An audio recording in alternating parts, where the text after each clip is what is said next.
Belgrade. Here with us is Grandmaster Suat Atalik, who will comment for us every day interesting games from previous round as well as the ongoing round. So now you can start with your analysis. Okay, so from yesterday's games, the most important one, the really good result by Romanian international master Sandu Mihaela, who has beaten with black pieces one of the favorites, Dzagnizde. And things happened so fast and in such a better way for black that we really have to go over this game to understand where the mistakes were.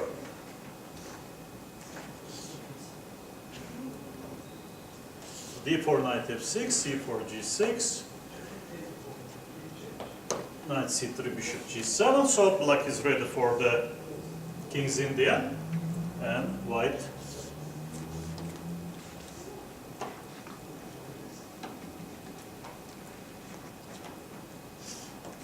plays the main line, king's Indian. Here obviously there are many moves, but the most common move is the line chosen by Sandu Mihaela, knight c6.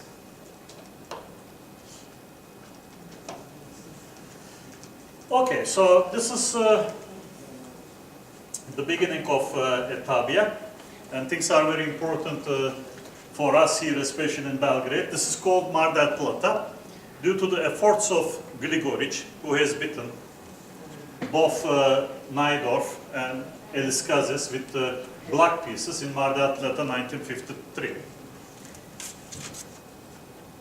At that time, knight e1, knight d7, there is this move, knight d3 obviously, which is another line, but at that time bishop e3 in the year of 1952 was considered to be a very important line, sort of direct refutation of this system of King's Indian due to Taimanov's wins. But Grigoric analyzed this position and found a lot of attractive ideas for black. And some of them even was followed in this game.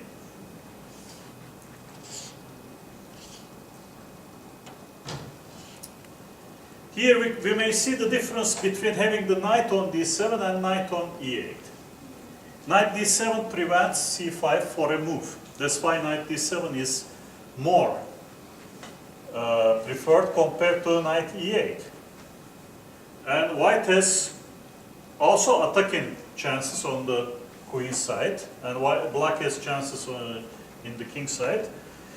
And this is the first important junction in the game that many people here, they choose a4. And if black allows, white pushes his pawn to a5 and already has some advantage. And Kasparov probably was one of the first ones to close this side with a4, a5.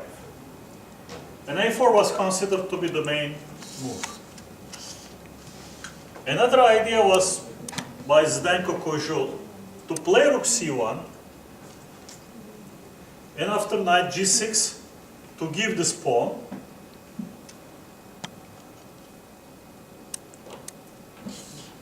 And now the black knight cannot go to d7 due to knight b5, has to go to a6.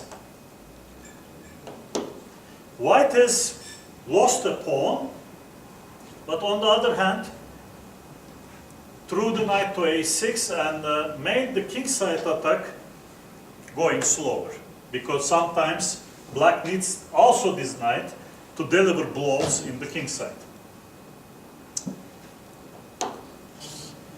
Here, the first interesting choice by Grandmaster Dzagnizde to play knight e1, d3. This was considered for many years like a risky choice, because this knight also helps the defense of the king's side. However, after some time, theory developed in such a way. These days, you can take a variation. You can think. You can take a variation and make a lot of things happen. Some people, like Shirov, they continued with knight d3, which was considered to be a mistake from 1953 Mar del Plata wins of Grigoric against both Naidorf and Eliskazes. So after knight d3, one way or another, she played knight f6, c5, knight g6. The knight completed the job on d7 to prevent c5 for some time, lured the knight to d3. And rook c1, important choice. That now white really wants to take on d6 and then bring his own knight to b5. Black protects the important point of entry f7, and this is the first important position for the theory of the line. Usually in some latest games, white has chosen a4 in order to make a5 happen on the next move.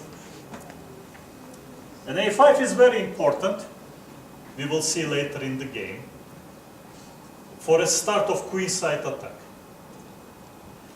But after a4, there is always this important change in the position. Black can play bishop f8. After c takes d6, black can also take with the bishop on d6, getting rid of the worst piece on g7. I think Dzagnizde, who is a very talented player, having a less academical approach to the game, was worried about this one, and she really played this opening for the first round, and she made a quick decision, cd, cd, quick not by the time, but by the events. And all of a sudden, now she thought like she cannot realize this a4 and a5. But probably still it was the best choice to go a5, even to give this pawn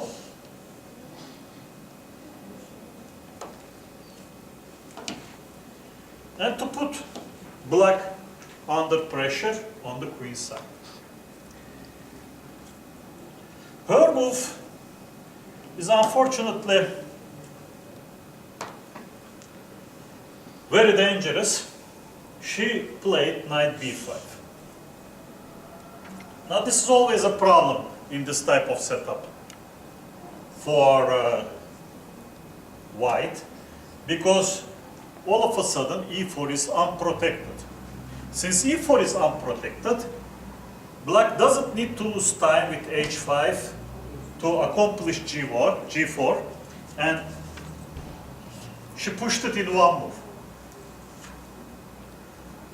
Under the circumstances, still f takes g4 and knight takes e4 was probably better than the game continuation.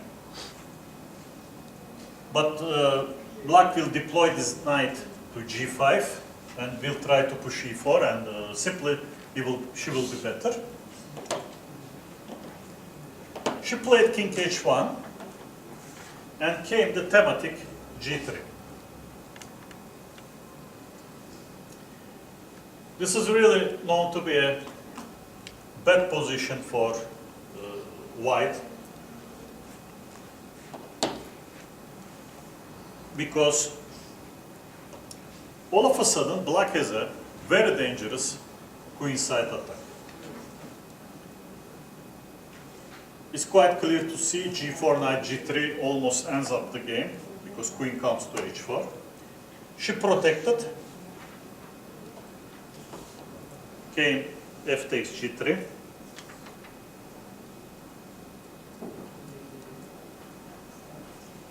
And maybe one move before queen e1, gf4 is an idea in order to bail out with something like this.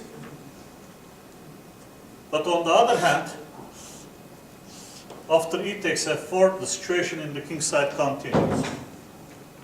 And knight g3 is always in the air, and let's not forget the bishop is open. It's also a very dangerous position. Probably technically we can even call it a lost position. So she preferred queen e1, and now you will see that things developed very smooth for black. Black is missing a pawn, but on the other hand has a tremendous bishop. Late Grandmaster Guffeld used to call bishop g7 Guffeld's bishop. With all the tribute to him, he made a lot of work and a lot of good games he has shown to develop King's Indian defense. And indeed, if this bishop participates into the game, especially in such a position with two bishops, the position becomes really lost for white, and this is what happened in the game. Black played a6, knight c3, knight f4. Another idea was maybe bishop h6, but knight f4 is quite convincing. Queen f2, rook f6. Now we see that g-pawn cannot walk. Then after rook h6, there is the fork on h3. So it was impossible to cover the king side anymore. That's why, going back to this position,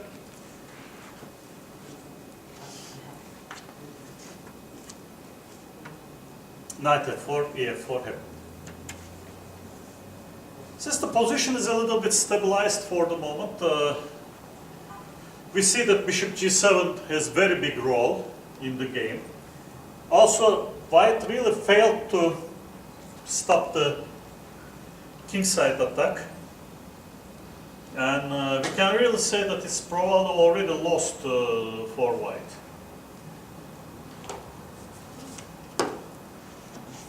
And a very good move by the Romanian international master. In some way, the position plays itself. Black simply wants to bring the bishop to h4 and then to g3, which looks like game over. Here we have to talk a little bit about the psychological aspects of the game, because this is the first round. White is stronger player. She wants to do something, and she really wants to win the game, and she ends up in this kind of position, which is really bad for her. And she calls a bluff. She plays e5 in this position, which even loses the game at once. That bishop h4 would have terminated the game, because, as you see, the queen has problems to hold the diagonal. Now queen takes e5, queen b6 would have finished white off. And if white continues in this way, now black has won also the pawn back, and still the king side attack continues with bishop g3.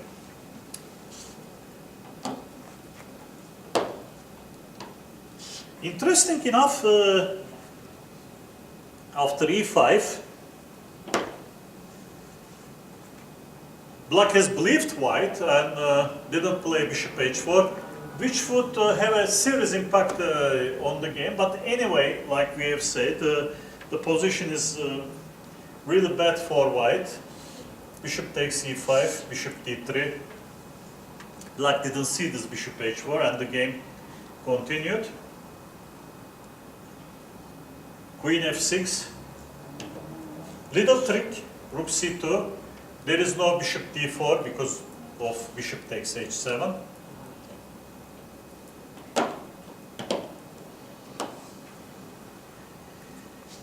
And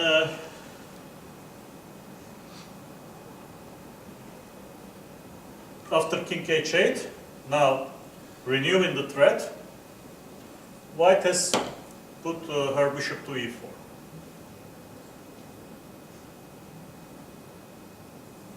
and somehow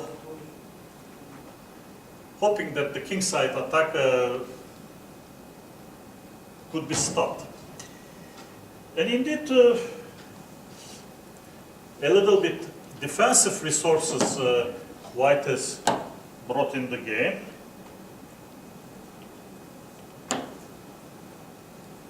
Now this way, she tries to bail out with king f1, king e2. But things are not that simple. I sort of like Black's move bishop c8, which shows sang-froid. She says, like, I defend all my weaknesses. Anyway, my kingside attack will do the dirty job. But on the other hand, probably she could have played rook h5. Since rook g6 is not possible immediately, now queen h6 or rook h g5 comes into consideration. And there is also another problem for White. Sometimes, let's say, after king f1, Black can take on c3, and then bishop b5 check comes. Maybe in this situation, White would have to play a4, cutting the important b5 square, and hoping once again that something will happen and she will survive. But after bishop c8 enough, the game plays itself. Bishop c2, queen g7, queen b4. Probably bishop h3, rook d d2. Queen g3 was also winning here.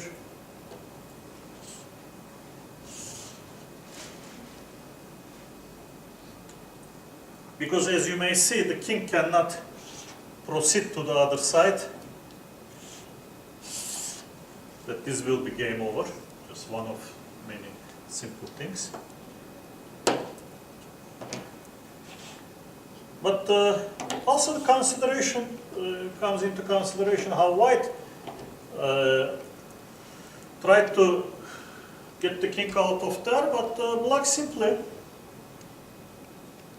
played rook h5, knight e4, now bishop h3, rook d d2, queen h6, king f1, and bishop takes g2 king. Now the difference is, of course, White will not take this bishop, because once again, rook h1 finishes the game off. White has found at least a heaven for the king, for some temporary measures. That king is on e2, but the problem, Black has taken back the pawn, lines are open, somehow this is not the game White has desired. Black, as we have said, continues with the attack. The game plays itself in some way.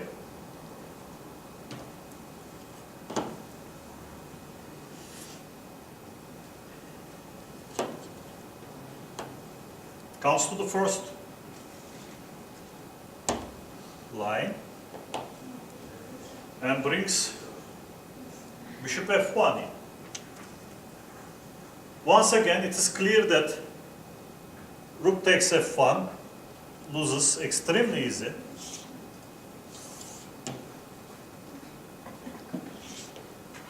Simply Black removes the last defender, and as you have seen, all the heavy pieces, heavy artillery, queen c2 and rook g8 came into the White's camp. That's why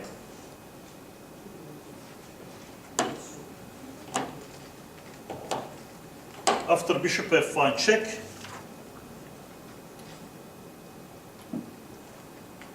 she had to go to d2 and came bishop b5. Now we see once again that queen g1 threatens to win the game at once. So white made this desperado sacrifice, rook b5, a b5, queen b5, and black removed important pawn on b2. Now it's obvious that with the c line open, white's king is in serious danger. Well, here there is not much to do, but white simply continued to struggle, covered important square d4, that the queen d4 doesn't win the game immediately.